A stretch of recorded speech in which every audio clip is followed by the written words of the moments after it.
ምዕራፍ 3 የፊልም ዓለም ያልተጻፉ ትዕይንቶች።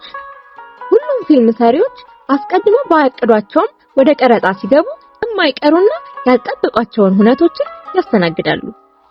ምንም በስክሪፕቱ ያልተካተቱ ትዕይንቶችን።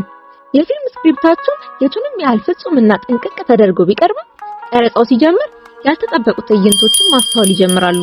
ተዋናዮች ከተሰጣቸው ገጸ ባህሪያትና የትወና መስመር ማፈንገጥና መርሳት ይጀምራሉ። ይከሰታል ተብሎ የማይገመት የድንጋጤ የፍርሃትና ለፊልሙ አላስፈላጊ ወጀብ ከየትም ደርሶ ይንጣቸዋል። ዳይሬክተሩ ባይኖርና የስክሪፕቱን ቅኝት እንዲጠብቁ ባይቆጣጠር መጨረሻ ላይ ተመርቆ ለእይታ የሚቀርበው የፊልም ርዕስ ሌላ ነበር። ካሜራው ግን የራሱን ስራ ይቀጥላል። የህይወት ታሪኬም ልክ እንደ ፊልሙ ናት። አስቀድሜ ያሰናዳሁትን የህይወት እቅድ እንደምትከተል አስብ ነበር። እቅዷን ተከትላ ራሷን እንደምትገልጽ አምናት ነበር።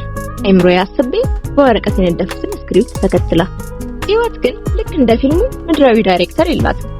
በራሷም ዳይሬክት አታደርግም፣ አሊያም የምፈልገውን አታነብም፣ ወይም በወረቀት የጻፉትን ተከትላ አትቀርጸኝም።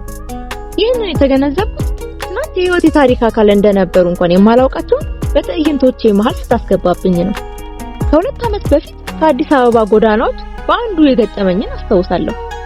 በእለቱ ሰማዩ ጥርት ብሏል። እንደተለመደው በጠዋት የዕለት ተዕለት ተግባሬን ጀምሬያለሁ። ቃለ መጠየቁን ለወራት እየታዘብኩ የነበረውን የጎዳና ላይ ሽያጭ ምክንያቶችን በካሜራዬ እየቀረጽኩ ነበር። በዚህ መሃል ለሻጮቹ ፈገግታው ፊቱ ላይ ብሩህ ተስፋ ሲነበብበት የነበረው አንድ ወጣት ቃለ መጠየቅ እያደረግኩ ነበር። በቃለ መጠየቁ መሃል በኪሱ የያዘው ስልክ ጮኸ። በማንሳት ከወዲያ የመጣውን መልእክት ተቀበለ። በቅጽበት ያ ከፊቱ የነበረው ፈገግታ ከነጭራሹ ጠፋ። ፊቱ አመድ ለበሰ። በሰዓቱ የተፈጠረውን ባላውቅም ቀረጻዬን አቁሜ እንዲረጋጋ አድርጌያለሁ። ታናሽ ወንድሙ ታሞ ወደ ሆስፒታል መወሰዱን ከስራ ባልደረቦቹ የሰማሁት ዘግይቼ ነበር። ያቺ ቅጽበት በሁለታችንም የውሎ እቅድ ውስጥ አልነበረች።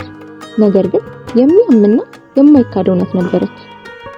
እንዲህ አይነት ያልተጻፉና አስቀድሞ የማይገመቱ የህይወት ገጠመኞች እንዳሉ መቀበልን የሚያስተምረን የህይወት መንገድ አካሎች ናቸው። በዚህ ውስጥ የእኛ ድርሻ ውስን ነው። ለመቆጣጠር እንሞክራለን እንጂ ሙሉ የታሪካችንን ፍሰት መቀየር እንደማንችል ያስታውሰናል። ያለን አማራጭ የማይፈለጉ ክስተቶችን ለመቀነስ መሞከር፣ አሊያም ይሁን ብለን ሁሉንም በመቀበል ከፍቶ በመተው በሚሰጠው ትርጉም መኖር። እስካሁን ከገጠሙኝ ቀረጻዎች መካከል የማይገመቱ ክስተቶችን አስተናግጃለሁ። በእንባ መሃል ድንገተኛ ሳቅ፣ በተሰበረ አጥር ላይ የቀስተ ደመና ውበት፣ በአደጋ ጊዜ ለተጎዱ ሰዎች የማላውቀው ሰው የእርዳታ እጅ ሲዘረጋ። እነዚህ ሁሉ ገጠመኞች ወደ ቀረጻ ስወጣ በውሎ እቅዴ ውስጥ አልነበሩም። ነገር ግን አልፌ ሳስብ ሁሌም ላስታውሰው የሚገቡ አስደሳች ጊዜያት ናቸው። እነዚህ አስቀድመን ባንጽፋቸውም በህይወት ጉዟችን የማይቀሩ ክስተቶች እንግዳ አስማት ናቸው። አንዳንዴ ገደባቸውን ጥሰው በማለፍ እቅዳችንን ሊሰብሩብን ይችላሉና። ምክንያቱም አስቀድሜ ያቀድኩትን ሳይሆን በውሎ እቅዴ ሳላካትት የተከሰተ እንዳለ ከተቀበልኩ ደግሞ ካሜራማን ብቻ መሆኔን እንዳቆምና ተረት ተረት ሆኜ እንዳልፍ ያስገድዳሉ። ቢሆንም አሁን ላይ አስቀድሜ ያለፍኳቸውን ትዕይንቶች እመርጣለሁ። በትዕይንቶቹ ምክንያት የሚፈጠሩ ሁሉ ከታቀዱት በላይ ስለሚያስደንቁኝ። ለወደፊቱ የህይወት ታሪኬ ፊልም ገና ለሚመጣውና ላላየው ጠመዝማዛ ክስተቶች ለማሳመር የሆነችን ቦታ ሰጥቻለሁ።